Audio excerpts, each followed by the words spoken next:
another airline is also trying to shake things up as it tries to bounce back from bankruptcy. Spirit Airlines now says it will be furloughing some 270 pilots. That's effective November 1st. In an attempt to find its financial footing. It will also be demoting more than 140 other pilots. That will be effective October 1st as the airline prepares to fly fewer routes. While the company says the move is meant to cut costs and make up for financial losses over the past year, there are reports that Spirit also wants to try and move away from being budget friendly and instead rebrand itself as a premium airline. So joining me now is managing editor for The Points guy, Clint Henderson. Clint, great to see you.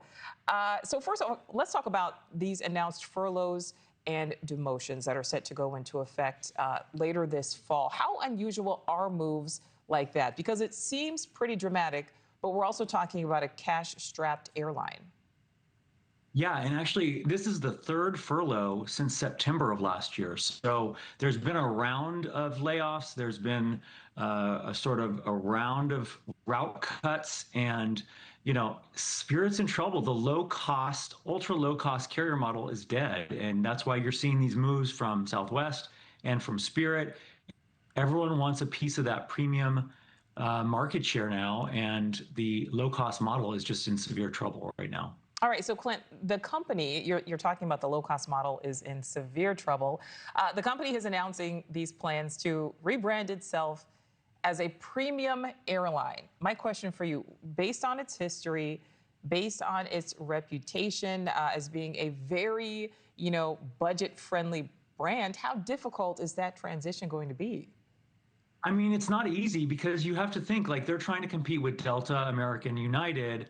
Well, Delta, American, United have a long history of upgrades and treating customers who are loyal very well and having lounge access and things like that. Spirit can't compete on that level. And so it's going to be tough. But if Spirit's short-term goal is just to sort of struggle along, they're going to try to get 13% more revenue per passenger, and that would hopefully get them back on the path to profitability.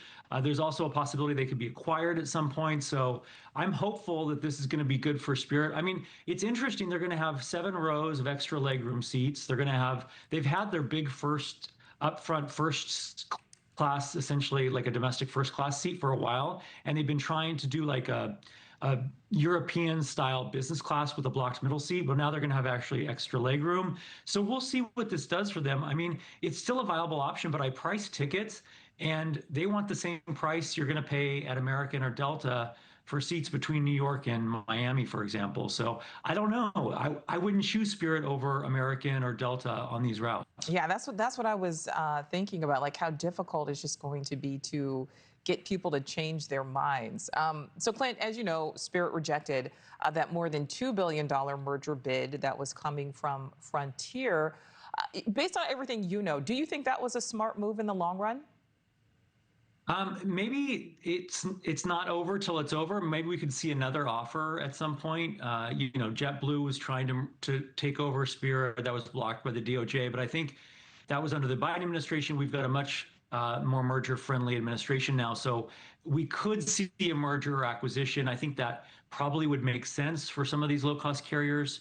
But we'll see. Maybe they're all moved to premium, and there's enough premium demand that they can all fill their planes and everyone's going to be premium, but I don't know if there's that much demand. Right. Well, and how long do you think it would take, Clint, before the average American consumer would consider Spirit Airlines to be a premium airline? I say it's a couple years away at least. Do you still see the viral stories about Spirit Airlines? So I know, that's what I'm thinking. Yes. All right. Clint Henderson, always appreciate your time. Thank you. Thank you for watching. Subscribe below and download our NewsNation app right now on your phone, and you will get fact-based, unbiased news for all Americans.